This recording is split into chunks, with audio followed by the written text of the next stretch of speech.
Moline. Now, the Bulls started out like gangbusters tonight. They went on a 17-3 run in the first 5 minutes of the game and built a 12-point lead before the Kings really ever finally got going. Let's go to some highlights here. Second quarter, Bulls by 4. Tony with the nice save to Steve Kerr. Over to Randy Brown. This was our pooper play of the game, and Jason Caffey can really get up with that big body. And then watch this. Michael with the rebound. He's going to get the long outlet pass to Dickie Simpkins right here. And this is when the Bulls were running. They were looking good with the long passes. Well, I'll tell you what, they look for that now. And a guy like Rodman being around, it makes you look for that. If you do it once or twice, Steve, everybody's aware of the situation. Michael showing some hang time there, putting the Bulls up by 11. Bulls led 54-42 as a little Benny the Bull type character was in Moline tonight. Then here comes Rodman with some of those long outlet passes. Here to Scotty for the slam right there. Then some Bulls defense. Tony Kukoc is going to flip it ahead here after the steal. There goes Michael jamming it home, 72-53 Bulls. Bulls led, as I said, by 12 after 3, but then back come the Kings. Sarunas Marshallonis driving the lane in the foul, cut it to 7. Then an 11-0 run by the Kings, cut it to 1. Byron Houston on the offensive board. He's a big body, isn't he? He's gotten bigger also since the Bulls drafted him long ago. Tyus Edney fadeaway jumper right there gave the Kings a 1-point lead. Steve Kerr comes back with a jumper. He misses, but Jason Caffey cleans it up. 93-91 Bulls, less than 30 seconds ago. Kenny Harris to Bushy. Judd Buechler nails the 3, 100-98. It went into OT, tied at 100. Oh, even the starters were up on this one. Then Tony comes back in overtime, nails the 3, tying it at 105.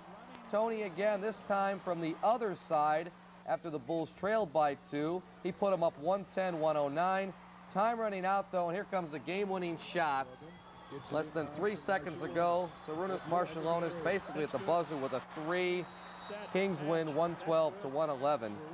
Michael winds up with 19, Pippen 17, Tony Kukoc 17, Jason Caffey had 12. The Bulls jump right back into action tomorrow night as they play host to Seattle and then meet the Sonics again on Monday in the South Bend in a game we will have right here on Sports Channel. Let's go through, as we will, every Bulls game, and we've got 47 of them this season.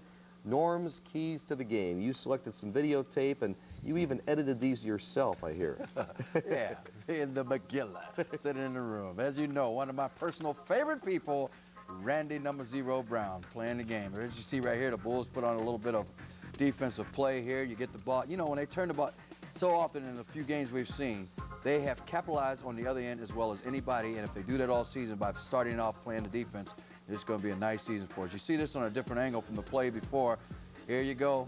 Here's the play. We got Randy, my man. Nice little flip, and you're right. Jason certainly can get up in the air with that big body and move. That's going to be a nice thing to run the floor with this type of offense the Bulls have. Hey, Randy's shown the fact that he can shoot a little jump shot here, and if he does that along with his defense and his playmaking skills, that's even more in the weapons of the Bulls this season. But once again, how often do you see the steals, the intimidation, going after the ball, the pressure? That's what the Bulls bring, both on the first starters and people coming off the bench. I see a new trend here with this defense. Once again, I know it's highlights, but that's what we want. Ball out, but the bottom line is capitalize on the other end, because you can steal all you want, rebound all you want. If you don't make the hoop on the other end, it doesn't count. We get the ball out, we run the break. Unselfish ball, too. Michael, hesitation, get it up, jumper, sweet. Steve, I'm telling you, this is going to be a beautiful season with the Bulls playing this way. And here you go, Rodman, that nice outlet pattern. Tony was hot. Tony was looking for that outside shot tonight and didn't have to go to the hoop and make things happen at this particular time. But I tell you what, the fast break is just one that we got to watch here, because here's another outlet pass. Perfect. Right there, slam dunk, Scottie Pippen. Beautiful. And you can't get any better than that. And I tell you what, the Bulls create turnover after turnover after turnover. Here's another pass, another break, uncontested. That's the best shot in basketball right here. Michael Jordan, slam dunking. And the Bulls had tons of those. Here you get it from this angle. Look at the tongue stick out. It all started from defense on the other end. Yeah. That's what it's all about. Thanks to Dennis Rodman. So the Bulls, when they were looking good tonight, they were at their best, and that team, as we keep saying, is going to be awfully fun to watch. And I can't wait to see this starting team, with the help of some of the guys from the bench, play a full 48 minutes. Well, you got guys coming off the bench in the beginning of the season. I know on a radio show we always talk about Lance McAllister and I. The bench going to be there? I'm quite impressed so far with the guys coming out, because when you come in and mix with the type of talent you already have on this team, your confidence level goes way up. And when your confidence is up, these guys are NBA ball players, and they look a lot better. And I think the one guy that has brought everyone's confidence up is Dennis Rodman. Well, the Bulls led by as many as 19 in this game. That was with the starters. Is it good then to have a close game like this? I mean, I know it would have been fun. Bulls fans want to see their team win by 20, but you know, you get some of the pressurized situations there late in the fourth quarter, and even though you had some of the subs in, I'm sure Jason Caffey, that was his first pressurized game down at the stretch when you're tied and you're thinking about, you know, going to the end of regulation. I think the game condition sets the tempo for this team. You got to get into these. I don't care what the situation is in a ball game. Then you learn from it. You bring in your timeouts, because it's going to happen during the regular season, and to have your young people in there to say, hey, this is what we want to do. I'm quite surprised that we didn't get a foul from Bushler on that play when you have a foul to waste. Now, that's something to be taught, because you didn't do it right there, and it cost you losing the game on a shot way out. Now, first of all, I think I would have preferred to see him win it from the line.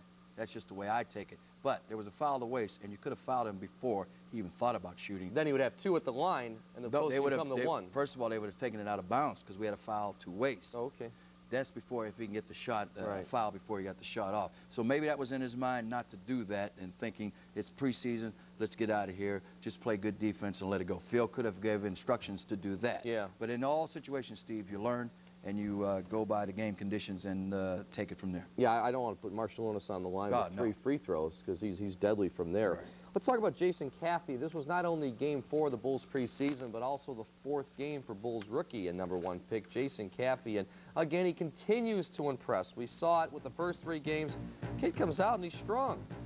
He is strong, Steve. I mean, he just goes to the hoop, little spin move right there, even though he's called for steps. But with his big body, he also has ball handling capabilities, and he does things the right way. Here he follows the shot, which is something you should do in the NBA. A lot of guys don't do that, because they don't usually give the ball up when you're out in front. And, you know, he gets up in the air, you see it from another angle. Randy Brown, my man, I'm telling you, taught him everything. A little hanging on the rim.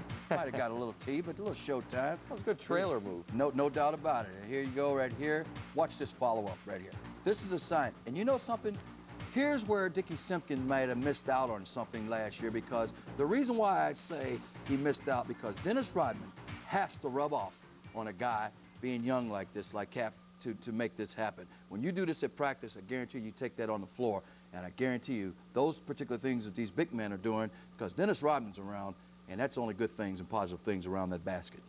Okay, well, we're going to go back out to Moline right now. Phil Jackson meeting the media, and Lou Canellis is there. A little bit determined to make our cuts. We got some offensive fouls and some turnovers, and all of a sudden they roared back in the game. You had made it up in your mind that you were going to let these guys dig themselves out of the hole, didn't you? Well, it's good for a team, you know, to find their balance and get themselves back under order and, you know, get themselves arranged in a way that they can come back and play basketball and hold their own, and they did it. A lot of fouls called out there. Well, yeah, it's tough to watch right now. The game is not real clean, and it's not very pretty. You know, everybody's struggling a little bit under the duress of the way it's being played, but you know, you have to adjust to that. That's part of the game, is to adjust to refereeing and understand what's going on. Do you worry at all? I know that you said the other day at practice that you can't really comment about the referees and their strike or their being out right now. Do you worry at all about your players possibly getting injured because maybe some things are happening out there that the regular NBA refs wouldn't allow?